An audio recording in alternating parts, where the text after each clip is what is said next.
Hi, can I hug you? Yes, you may. So nice to finally meet you. Is this the original? This is the original. This is the actual original. Right. That is extraordinary. So you actually Yeah. onto this. This is Yeah. this moment here, without even a close second, the single most important moment in the whole show. It actually, it was the hook for me. I hear time and time again people saying the same thing as, that's me, I'm Mary. The whole gospel is encapsulated in this moment. She ran from him. You know, he met her where she was. He met her in a bar. He met her at her lowest point. She says, "Get away from me." She leaves. He's like, he chases her down, and then she finally surrenders. Thank you for capturing it. It was an honor to do it. Yeah. In such a beautiful way, because it's not, this, I think this is the only way for that moment and for that truth to be captured long term. You don't even really have to watch the show for this to have some resonance, for this image. I love it. I love it when people go beyond the show and take something from the show and then make it more, and that they don't necessarily need the show to keep going. It's a nice launching point for people too. Right. Whether you've been immersed in the scriptures or if you're just discovering it for the first time, there's such a curiosity about it at this point. And I've just heard over and over again different people that have responded to this and then moved forward with it. And it's opened doors for them and books for them, and that's a really great thing. Oh, that's awesome. Yeah, I don't want the show to be the thing for people, the only thing.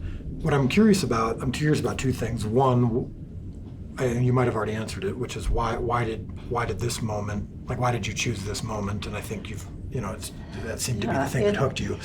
I was her. I'm not a wild by any means, but I find myself putting a lot of things before him and just getting busy with life, and just, he kind of gets set over here until I can get to him. But it really, for me, it really made him a priority, and because he made me one. I look at it and think, oh my gosh, that could be me at so many different ages in my life. Not just one time, but over and over and over again. And it's not a coincidence the first words he says in the show are, "That's not for you."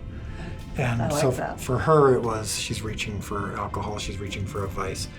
But for those of us who might not struggle with that, it could be something as simple as, social media, or it could be anything. We've all got it. Anything that is distracting us or taking away, and sometimes he just reaches out, puts his hand on yours, and just says, "That's not for you." I am obsessed with artists. It's just it's a discipline and an ability that I don't have. So I'm always intrigued by the process. So when you started from scratch on this, obviously you're looking at the image to work from, but you're obviously not tracing.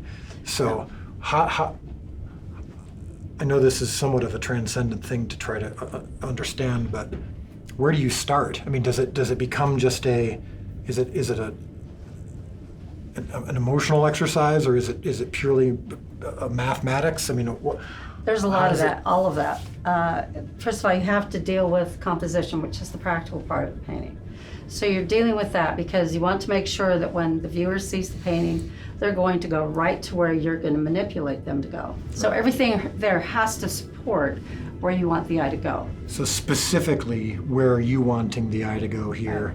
And what did you do, if anything, to just, as you kept going and doing more tweaks and adjustments, what did you do to make sure that happened? One of the things I did was make sure that the torch that's lighted, that it was in the right place, so that the flame didn't go off this way. In some of the frames, right? In the scene, a lot of the frames, or just the flame is going back and forth. Yeah. So you made sure that this was. It was that way, and the shadows, were not supporting where I wanted the eye to go. Yeah. Even to the rocks in here, a lot of the rocks were manipulated so that it all just keeps you coming right here. Oh, that's fascinating. So. Yeah, and then even this was there in the filming, but she's leaning towards him, and so even just in this, you're. And just the way she's lit, and even even the balance of this light that's bouncing off something here onto the back of him weights it so that Because in the film it's a little darker because intentionally we had it spilling off into darkness, which doesn't work as well in a painting. So was that just a matter of, is it as simple as you just added more light? added more light just to just sort of make sure that people understood what was there. But then once it was added, then you go back and darken it again. So you paint the rocks in, and then you just get it to the level of darkness. Is there a piece of this, like a little subtle piece that people might not know that you like your favorite, or a little personal touch that you added that was just I think fun? One of the things that I loved in the whole sequence was her when she gasped. You know, when he finally gets her attention.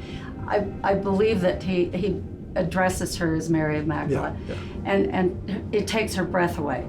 But I also loved one of the frames in there was that Jonathan's mouth was just partially open, almost as a gasp as well. Yeah. So it just seemed to support the whole moment, like she's here, kind of thing, and that meant a lot to be able to put that in. So. Do you name your paintings? Like, does this have a title? No, I'm lousy at naming and framing, so I just turn that over to other people. Right. Yeah. Do we have a name for this? We proposed the name you gave me, Which was you? which was Your Mind. You Are Mine, yeah. I like that. Yeah. That's perfect. Yeah. Well, thank you so much. This is just jaw-dropping. It's so beautiful, and I know for a fact that when this is finally made available to the world, people are going to be like, yes, please. We're doing this solely because we genuinely believe that people's lives are going to be impacted by it.